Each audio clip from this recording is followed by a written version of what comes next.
Hello everyone, welcome back to my channel Om bio tutorial. तो बहुत सारे स्टूडेंट्स का ये डाउट था, कमेंट कर रहे थे कि प्राइवेट कॉलेज की लिस्ट दे दीजिए। और सेकंड डाउट कि स्ट्रे राउंड डिले क्यों हो रहा है इतना। और थर्ड वन इज़ क्या बीएससी नर्सिंग में डायरेक्ट एडमिशन मिल सकता है। तो बिल्कुल इन तीनों के आंसर मैं इस वीडियो में देने वाला हूँ। स्टूडेंट, अगर आप इस चैनल पे न्यू हो तो प्लीज़ चैनल को सब्सक्राइब कर लीजिए। मैं आपके एग्ज़ाम से रिलेटेड यहाँ सारे अपडेट देता रहता हूँ। तो शुरू करते हैं अपनी वीडियो को।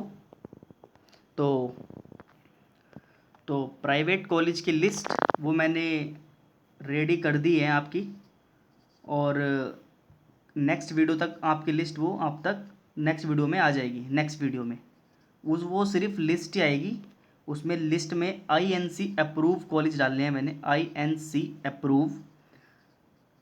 स्टूडेंट, आप ध्यान रखिएगा, कभी भी आप कॉलेज ले रहे हो प्राइवेट, तो आप उस कॉलेज के बारे में सबसे पहले यही देखिएगा कि वो कॉलेज आईएनसी अप्रूव है या भी नहीं। मैंने जो लिस्ट बनाई है कॉलेज की, प्राइवेट कॉलेज की जो लिस्ट बनाई है, वो कॉलेज सारे आईएनसी अप्रूव हैं। तो ये वीडियो में ये वाली कॉलेज की लिस्ट की वीडियो तो कल आ जाएगी। सेकंड डाउट ये था, why stay round delay. Stay round delay क्यों हो रहा है, बहुत बच्चों का डाउट है ये, अभी तक उसकी डेट क्यों नहीं आई है। तो बिल्कुल मैं उसी का ही आंसर देने आया हूँ आपको। देखिएगा, मैं इसको बहुत इजीली एक्सप्लेन कर देता हूँ, आपको ज़्यादा पैनिक होने की ज़रूरत नहीं है। आप सब जानते हैं 30 अगस्त को मोप अप राउंड फिनिश हुआ है, आप बहुत अच्छे से जानते हो। ठीक है, जिन स्टूडेंट्स को मोप अप राउंड में कॉलेज अलॉट हुआ है, कोई भी कॉलेज हो सकता है, वो कोई भी गवर्नमेंट कॉलेज अलॉट हुआ हो, ठीक है, तो जिन बच्चों को गवर्नमेंट कॉलेज अलॉट होते हैं उनका कुछ वेरिफिकेशन होता है। ठीक है जैसे सपोज़ करो ये कोई स्टूडेंट है, ठीक है, इसको कोई गवर्नमेंट कॉलेज मिला है और इसके लिए पता टाइम लगता है। स्टे राउंड का जो डिले होने का कारण है वो वही समझा रहा हूँ आपको कि स्टे राउंड डिले क्यों हो रहा है। जैसे कि कोई भी स्टूडेंट है, उसका गवर्नमेंट सीट मिली है उसको, ठीक है, गवर्नमेंट सीट अप्रूव हुई है, तो उसका कास्ट सर्टिफिकेट वेरीफाई होता है।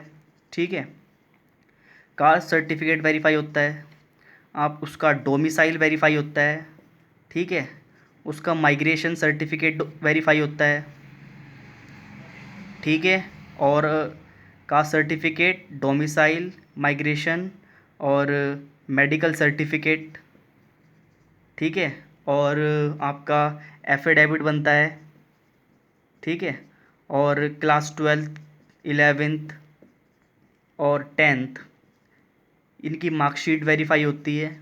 तो इन सब में टाइम जाता है, ये ऐसे ही नहीं वो हो जाता है। तो कोई भी स्टूडेंट होगा तो उसको ये चीज़ों को पूरी तरीके से वेरीफाई किया जाता है डोमिसाइल से, ठीक है, और माइग्रेशन से मेडिकल सर्टिफिकेट वेरीफाई होता है उसका, एफिडेविट वेरीफाई होता है, क्लास 12th 11th 10th ये भी वेरीफाई होती हैं, और कैरेक्टर सर्टिफिकेट भी होता है एक, आपको पता होगा, आपको क्लास 12th में मिला होगा वो कैरेक्टर सर्टिफिकेट, वो क्लास 12th में मिलता है कैरेक्टर सर्टिफिकेट। और एक होती है टीसी। तो इस चीज़ में बहुत ज़्यादा टाइम लगता है। ये नहीं कि अगर 30 अगस्त को आपको डेट जो दी थी कि एडमिशन प्रोसेस हो चुका, ऐसा नहीं होता, इसके लिए टाइम लगता है। मैंने बहुत सारे कॉलेज में विज़िट भी किया हूँ, और जो बच्चों का गवर्नमेंट कॉलेज मिला है उनसे भी बात हुई है, वो बता रहे हैं कि सर बहुत टाइम लग रहा है वेरिफिकेशन में। तो एक बच्चे को कम से कम 1 घंटा लग जाता है। ये डिपेंड करता है कॉलेज के ऊपर, बहुत सी जगह जल्दी हो जाते हैं और बहुत सी जगह लेट हो जाते हैं। तो ये रीज़न है स्टे राउंड डिले होने का। आपको ये बिल्कुल समझ में आ चुका होगा कि वाई स्टे राउंड डिले। तो ये रीज़न्स दे चुका हूँ मैं आपको। इनमें टाइम लगता है, ये सब चीज़ें स्कैन होती हैं और फिंगरप्रिंट्स लगते हैं, ये सब इसलिए होते हैं सब कुछ, ताकि कोई बच्चा गलत तो नहीं आ गया, किसी ने ऐसा तो नहीं किया कि चीटिंग करके आ गया हो। चीटिंग इन द सेंस कि एग्ज़ाम किसी और का है और एग्ज़ाम दे कोई और रहा है। पेपर सोल्वर बोलते हैं उनको हम, पेपर सोल्वर।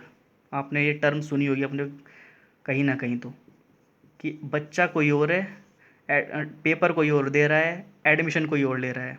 तो ये चीज़ें इसलिए वेरीफाई होती हैं। आपका भी जब स्टे राउंड में कॉलेज अलॉट होगा ना, तो ये आपका भी वेरिफिकेशन मांगेंगे। तो ये चीज़ें आप अपने साथ रख के लेके जाना जब भी जाओगे कॉलेज में, ठीक है। और third one is BSc nursing, direct BSc nursing में एडमिशन लें। तो इसका आंसर है, क्या डायरेक्ट बीएससी नर्सिंग में एडमिशन मिलेगा? तो मैं अगर कहूँ तो यस। तो आप इसका भी आंसर पूरा सुनिए, यस क्यों बोल रहा है मैंने।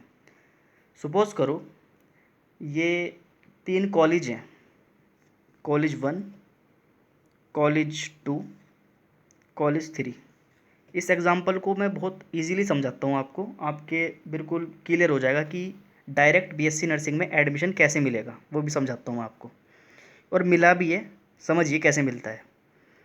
ये कॉलेज 1, ये कॉलेज 2, ये कॉलेज 3, ठीक है, ये कॉलेज है। सपोज़ करो ये कोई स्टूडेंट है, ठीक है, ये कोई स्टूडेंट है। सपोज़ करो ये स्टूडेंट कानपुर का है, ठीक है, और इसको प्राइवेट कॉलेज चाहिए बीएससी नर्सिंग का। बीएससी नर्सिंग का इसको प्राइवेट कॉलेज चाहिए बीएससी नर्सिंग में, ठीक है। तो ये क्या करेगा, इसकी तो यही डिमांड होगी ना कि मुझे कोई भी प्राइवेट कॉलेज मिल जाए और वो भी मेरे घर के पास मिल जाए, क्योंकि इसका हॉस्टल का खर्चा बचेगा, ठीक है। तो ये क्या करेगा, ऐसा होता है, ये सच्चाई बता रहा हूँ मैं आपको, ऐसा होता है हर कॉलेज में, किसी किसी कॉलेज में नहीं होता, लेकिन प्राइवेट में तो अक्सर होता ही है ये। तो ये कानपुर का है, तो कानपुर में तो कॉलेज लेना पसंद करेगा ना, कॉलेज ऑफ कानपुर। अब ये लखनऊ थोड़ा ना जाएगा कॉलेज लेने, क्योंकि इसका हॉस्टल का फ़ीस भी बच जाएगी, अपना यहाँ से 5-10 किलोमीटर की दूरी पे इसका कॉलेज मिल जाएगा। तो इसमें एडमिशन कैसे लेते हैं वो बताता हूँ मैं आपको। ये स्टूडेंट है, इसके सी नेट इसने दिया होगा एग्ज़ाम, ये कॉलेज विज़िट करेगा। सपोज़ करो पहले कॉलेज में विज़िट कर गया, ठीक है, ये पहले कॉलेज में विज़िट किया, कॉलेज वालों ने मना कर दी कि यहाँ सीट फुल हो चुकी, ठीक है। तो ये सेकंड कॉलेज में विज़िट करेगा। हर कॉलेज में 60 सीट होती हैं, ठीक है।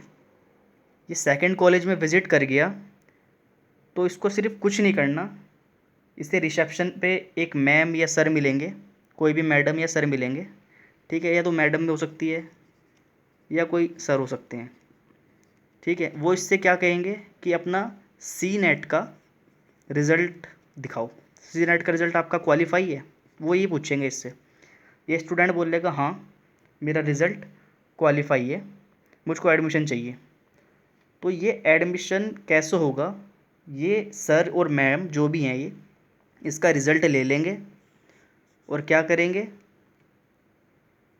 कि अपने कॉलेज की फ़ीस बता देंगे, जैसे कि 80,000 फ़ीस बता दी इसको कि 80,000 फ़ीस है पर ईयर, ठीक है। हॉस्टल चार्ज आपके अलग से हैं। ये ट्यूशन फ़ीस बता दी इसने अपने इस कॉलेज की, ठीक है, कॉलेज नंबर 2 की। तो क्या होगा अभी ये,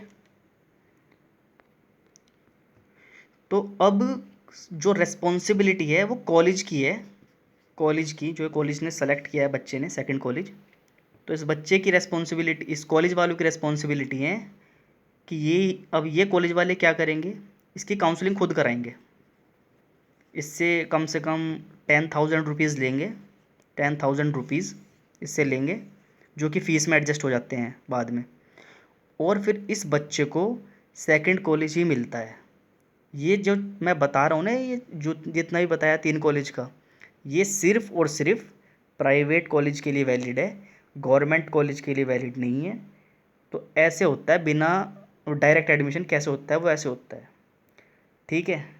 और अगर यही बच्चा प्राइवेट के लिए कॉलेज भरता, जैसे कि कानपुर का कॉलेज भर दिया इसने 3, कानपुर के दूसरा कॉलेज, तीसरा कॉलेज, फिर लखनऊ भर दिया, फिर आगरा भर दिया, तो फिर वो इसकी किस्मत है कि इसे कौन सा कॉलेज मिले, ज़रूरी नहीं फिर से कानपुर ही मिले, ठीक है।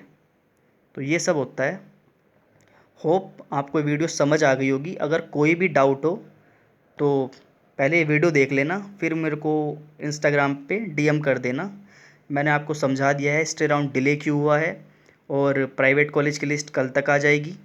और बीएससी नर्सिंग में डायरेक्ट एडमिशन कैसे मिलता है, वो ऐसे मिलता है। ठीक है, तो तब तक के लिए okay bye, see you in next video. Thank you.